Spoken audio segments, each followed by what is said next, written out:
हरे कृष्णा। ओम नमः शिवाय। प्रिय भक्तगणों, आज अश्विन माह के शुक्ल पक्ष की पापानकुशा एकादशी का व्रत है। पाप रूपी हाथी को इस पुण्य रूपी अंकुश से वेधने के कारण ही इसका नाम पापानकुशा एकादशी है, जो सभी पापों को हरने वाली है। ब्रह्मवर्त पुराण में कहा गया है कि इस एकादशी के समान पवित्र तिथि तीनों लोकों में नहीं है। यह स्वर्ग, मोक्ष, आरोग्य, सुंदर स्त्री तथा अन्न धन देने वाली परम पवित्र एकादशी है। नारद पुराण में ब्रह्मा जी कहते हैं कि पापानकुशा एकादशी का व्रत करने एवं व्रत कथा को श्रवण करना गंगा, गया, काशी, कुरुक्षेत्र और पुष्कर में किए गए स्नान दान से अधिक पुण्यवान है। मनुष्य निश्चय ही विष्णु पद को प्राप्त होता है। मनुष्य की समस्त मनोकामनाएं पूर्ण होती है। तो आज मैं सुना रही हूँ पापानकुशा एकादशी व्रत की बड़ी ही दुर्लभ पौराणिक कथा, जिसे पूरा सुनने से ही व्रत का पुण्य फल प्राप्त होता है। एक बार अर्जुन ने भगवान श्री कृष्ण से पूछा कि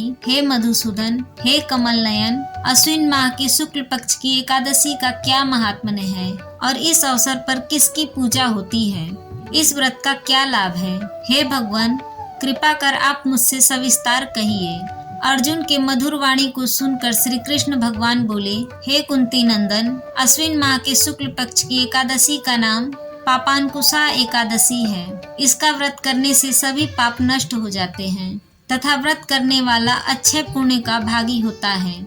जो मनुष्य अश्विन माह के शुक्ल पक्ष की पापानकुशा एकादशी का विधि पूर्वक उपवास करते हैं, उन्हें विष्णु लोक की प्राप्ति होती है। भगवान श्री कृष्ण की कृपा से उनकी दुर्गति नहीं होती। जो फल प्रभु की कठोर तपस्या करने पर प्राप्त होता है, वही फल इस एकादशी के दिन व्रत अनुष्ठान और कथा श्रवण से सहज रूप से मनुष्य को प्राप्त हो जाता है। इस व्रत को पूर्ण श्रद्धा से करने वाले मनुष्य को कभी भी यमलोक का मुख नहीं देखना पड़ता है। अतः हे धनुर्धर, अब मैं तुम्हें इस एकादशी व्रत की कथा सुनाने जा रहा हूँ। अतः तुम इसे बड़े ही ध्यान पूर्वक सुनना। प्राचीन काल में बंद पर्वतमाला पर क्रोधन नाम का एक बहेलिया निवास करता था। वह अपने स्वभाव से बड़ा ही क्रूर और अत्याचारी था। उसने अपना संपूर्ण जीवन लूटपाट, मदपान, पर स्त्री गमन, पाप कर्मियों की संगति में ही व्यतीत कर दिया। एक दिन जब उस बहेलिये का अंतिम समय आया, तब यमराज ने अपने दूतों को भेजकर उसे संदेश पहुंचाया। यमदूतों ने क्रोधन के पास जाकर कहा, हे क्रूर। यमदूतों ने उसके पास जाकर कहा, हे क्रूर क्रोधन, तुम्हारे जीवन का अब अंतिम समय आ गया है। कल तुम्हारा अंतिम दिन है, अतः कल हम दोनों तुम्हें ले जाने के लिए आएंगे। बहेलिये ने जब यह बात सुनी तो उसके होश उड़ गए, उसके पैर कांपने लगे और वह भय के मारे व्याकुल हो गया। उसे कुछ समझ में नहीं आ रहा था कि वह इस अवस्था में क्या करे। अतः वह वन वन भटकता हुआ अंगिरा ऋषि के आश्रम में पहुंचा। आश्रम में ऋषि को अपने सम्मुख पाकर उनके श्री चरणों में नतमस्तक होकर प्रणाम करने लगा और प्रार्थना करते हुए कहने लगा कि हे मुनि श्रेष्ठ, मैंने अपने जीवन काल में सदैव पाप कर्म ही किए हैं। मेरा अंतिम समय अब निकट आ गया है और मैं भय के मारे व्याकुल हो रहा हूँ। हे शरणागत वात्सल्य, आप अपनी शरण में आए हुए पापी दुराचारी का उद्धार करें। मुझे इस पाप कर्म से मुक्ति दिलाने का कोई उपाय बतलाइए। हे अर्जुन, अपने शरण में आए मनुष्य का उद्धार करना एक ऋषि का परम कर्तव्य होता है। इसी कर्तव्य के अनुसार ऋषि अंगिरा ने कहा, हे दुराचारी, हे क्रोधन, तुमने सत्य कहा। तुमने अपने जीवन काल में कोई पुण्य कर्म नहीं किया है, किंतु यह प्रभु की ही दिव्य लीला है, जो तुझे अपने अंतिम समय में सद्बुद्धि प्रदान कर मुझे समक्ष प्रस्तुत किया है।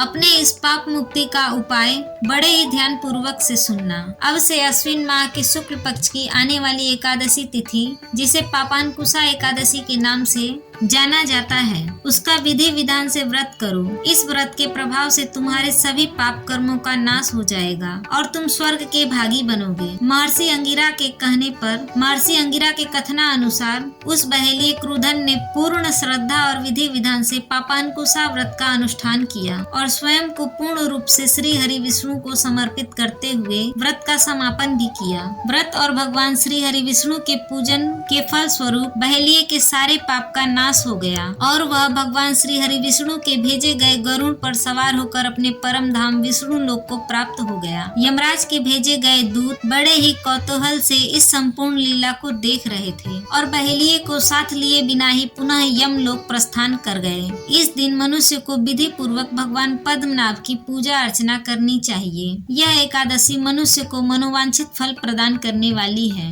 मनुष्य को कठोर तपस्या कर जो फल मिलता है वह फल भगवान गरुड़ ध्वज को नमस्कार करने से प्राप्त हो जाता है। जो मनुष्य अज्ञानतावश अनेक पाप करते हैं परंतु प्रतिदिन हरि से अपने अपराध की क्षमा मांगते हैं वे नरक में नहीं जाते। विष्णु के नाम के कीर्तन मात्र से ही संसार के सभी तीर्थों के पुण्य का फल मिलता है। जो मनुष्य सारंग पाणी भगवान विष्णु की शरण में जाते हैं उनको कभी भी यम यातना नहीं भोगनी पड़ती है। जो मनुष्य विष्णु तथा वैष्णव शिव तथा शिव भक्तों की निंदा करते हैं वे अवश्य ही नरकगामी होते हैं। सहस्त्र वाजपेयी यज्ञ और अश्वमेघ यज्ञ में जो फल प्राप्त होता है वह एकादशी के व्रत के 16वें भाग के बराबर भी नहीं है।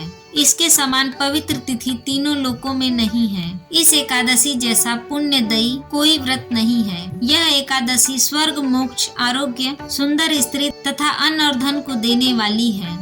इस एकादशी का व्रत गंगा गया काशी कुरुक्षेत्र पुष्कर में किए गए स्नान से अधिक पुण्यवान है। एकादशी का व्रत और रात्रि जागरण करने से मनुष्य निश्चित ही विष्णु पद को प्राप्त होता है। हे धनुर्धर अर्जुन, इस व्रत को करने से 10 पीढ़ी मातृ के, इस व्रत को करने से 10 पीढ़ी मातृ पक्ष के, 10 पीढ़ी पिता पक्ष के, 10 पीढ़ी स्त्री पक्ष के तथा 10 पीढ़ी मित्र पक्ष का उद्धार होता है। यह सब दिव्य देह धारण कर चतुर्भुज रूप को पीताम्बर पहने और हाथ में माला लेकर गरुड़ पर चढ़कर विष्णु लोक को जाते हैं। हे अर्जुन, बाल्यावस्था युवावस्था और वृद्धावस्था में इस व्रत को करने से पापी मनुष्य को सद्गति प्राप्त होती है। तिल भूमि गौ अन्न जल छतरी तथा जूता दान करने से मनुष्य कभी भी यमराज को नहीं देखता। इस दिन निर्धन मनुष्य को भी अपनी शक्ति के अनुसार दान अवश्य करना चाहिए। अपनी शक्ति के अनुसार दान अवश्य करना चाहिए तथा जो मनुष्य सरोवर बाग मकान आदि बनवा कर दान करता है ना उसे यम के दुख नहीं मिलते तथा वह मनुष्य संसार में दीर्घायु होकर धन धान्य से पूर्ण हो रोगी रहित रहते हुए अंत में स्वर्ग लोक जाते हैं। अतः हे कुंती पुत्र, जो मनुष्य मन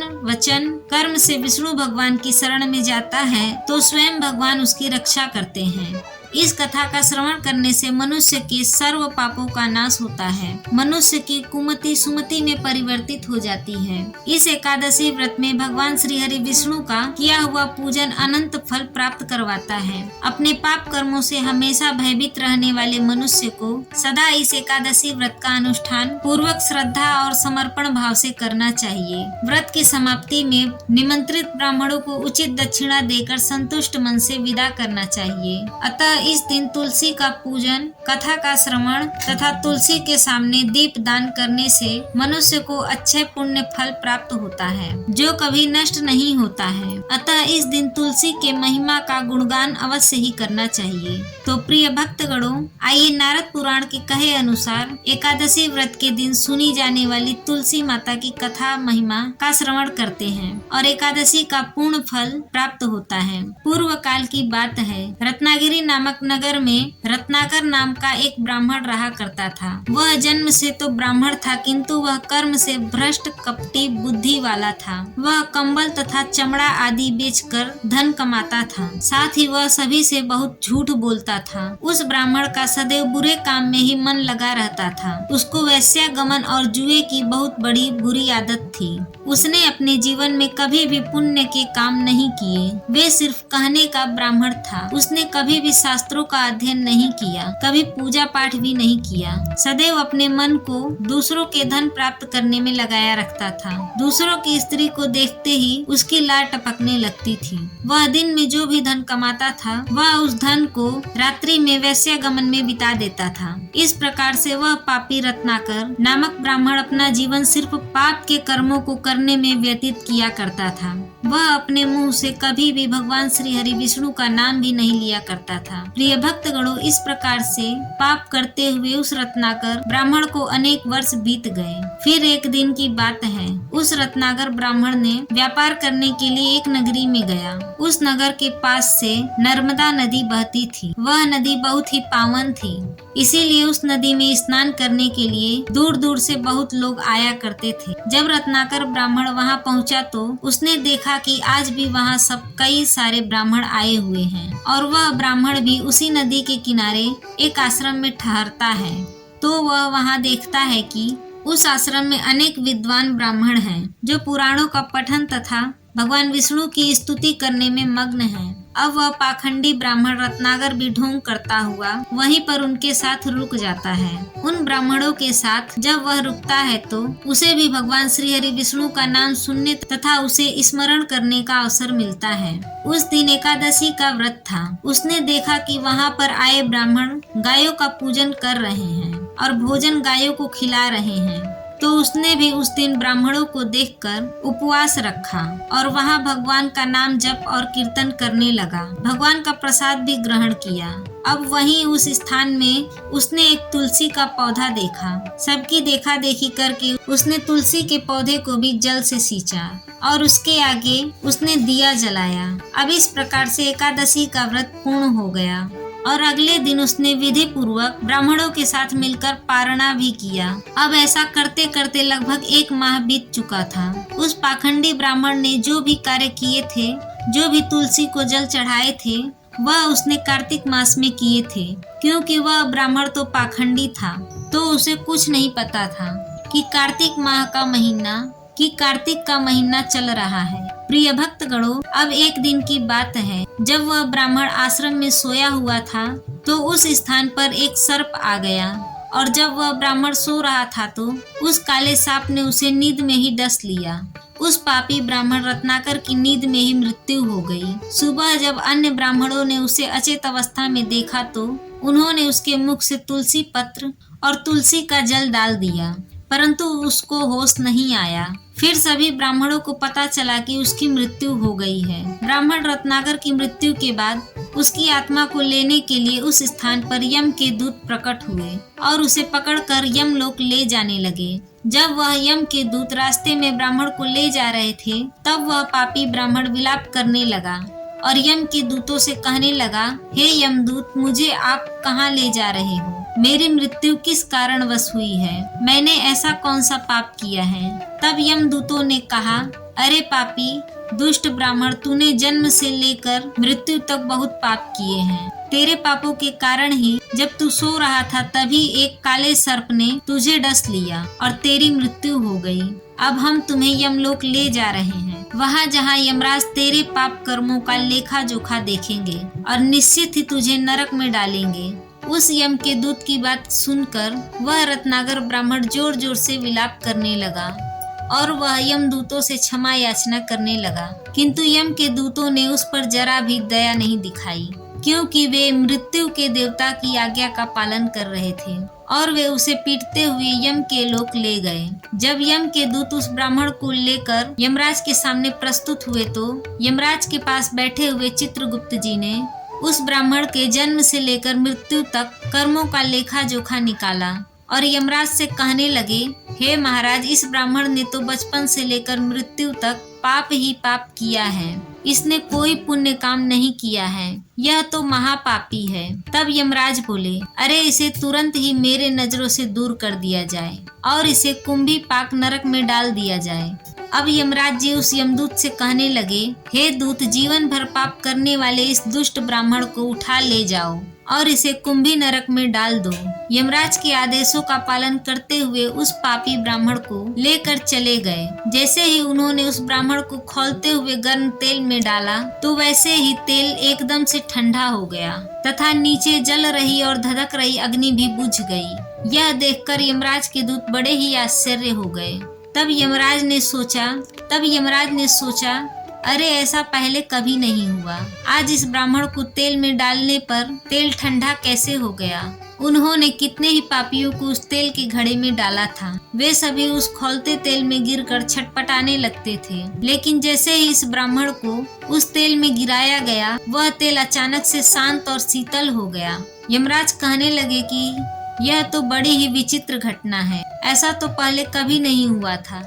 अब यमराज भी अपने मन में विचार कर ही रहे थे, तभी उस स्थान पर देवर्षि नारद जी पधारे और देवर्षि नारद को देखकर यमराज अत्यंत ही प्रसन्न हो गए और उन्हें प्रणाम करके उनका स्वागत करते हैं। फिर यमराज नारद जी से कहते हैं, हे देवर्षि, आप उचित समय पर आए हैं। हमने आज एक अत्यंत पापी ब्राह्मण को कुंदी पाक नरक में गिराया है, किंतु उसके गिरते ही नरक की अग्नि ठंडी पड़ गई और खौलता हुआ तेल भी शीतल हो गया।